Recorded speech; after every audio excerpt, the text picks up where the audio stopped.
Breaking news right now at 10 o'clock. An officer is all struck up.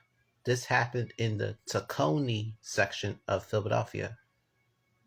Good Wednesday evening to everyone. Today is March 30th, 2022.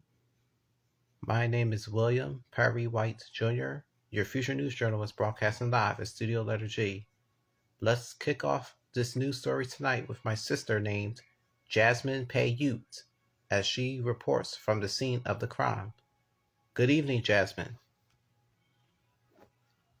Open to traffic, but police say the driver swerved across the median from the northbound lane into the southbound lane when he hit her.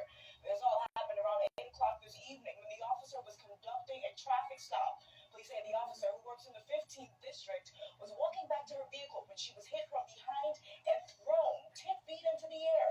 The driver fled the scene and was found less than 3 miles away on Cotman. The officers immediately grabbed him and took him into custody. He's 42 years old. He appears to be intoxicated. So officers transported him to our police headquarters in the new building at Broad and Callow Hill, where this 42-year-old suspect will get a breathalyzer. But officers who made the apprehension saw him get out of this vehicle after almost striking their vehicle at Cotman and Scarsdale, said this individual was clearly intoxicated.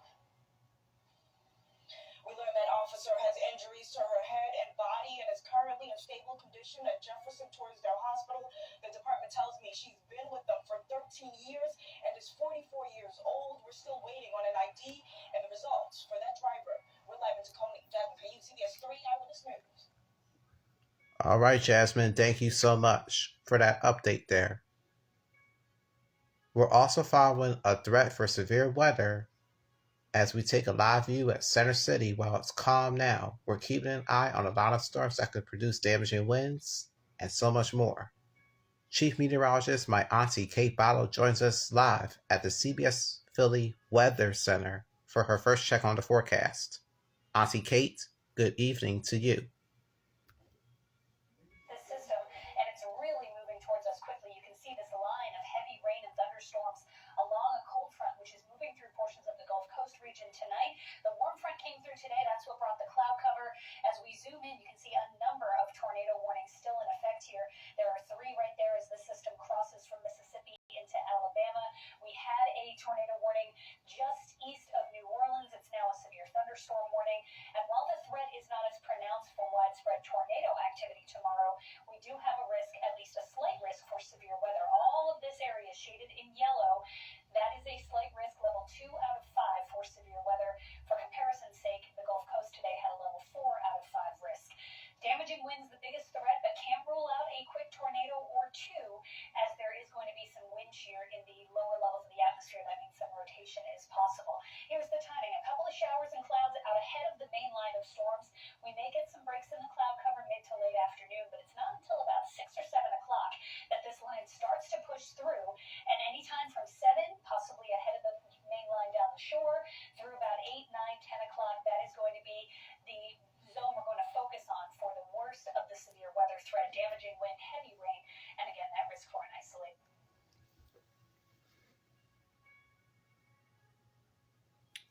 All right, thanks, Auntie Kate. You can check the forecast anytime at your fingertips. Please download the CBS Philly app. It's for Apple and Android devices. Tonight, parents are concerned about contaminated milk cartons causing a health scare in southern Jersey. This forced dozens of school children to go to the hospital, where health officials are taken into action. Carrie Corrado, my favorite news reporter, is live in Camden with the very latest. Carrie. Some of the students were taken to the hospital. Others were treated on site after the contamination. I'm feeling a little bit better. That's 7-year-old Rainier Bacon L. His mom, Tori Daniels, says he drank milk contaminated with sanitizer at RT Cream Early Development Center in Camden on Tuesday.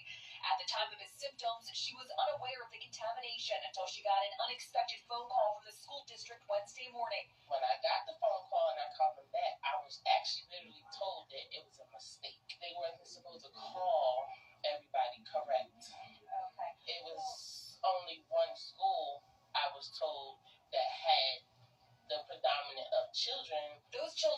the Early Childhood Development Center on Pine Street. 11 students were taken to Virtua Our Lady of Lourdes and 21 students were taken to Cooper Medical Center.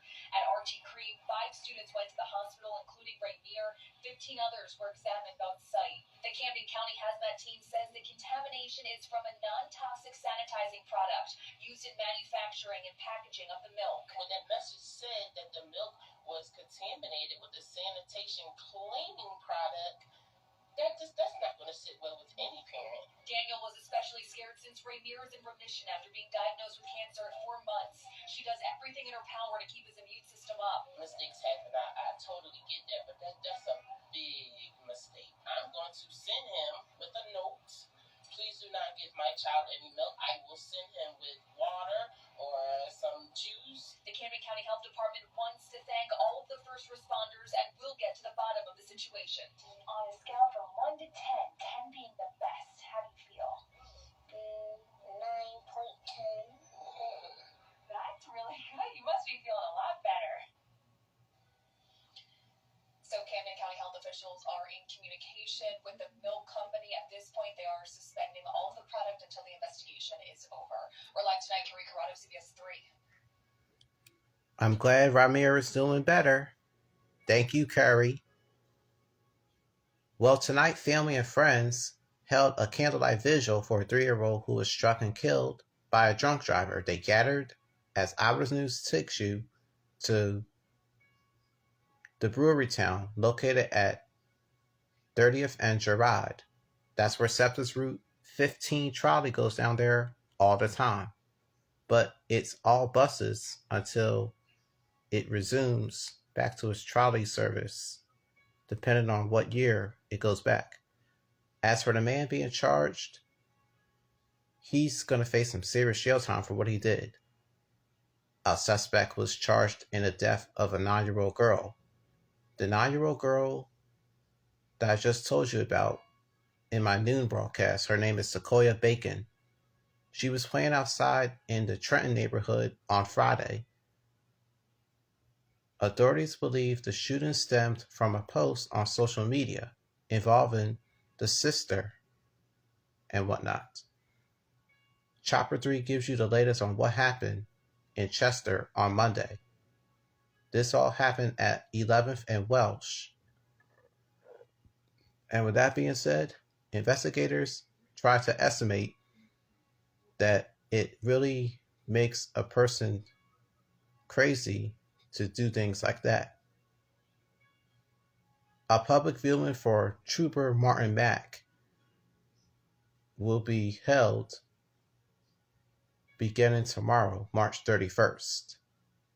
With that being said, please keep the family in your thoughts and your positive prayers. They really need them.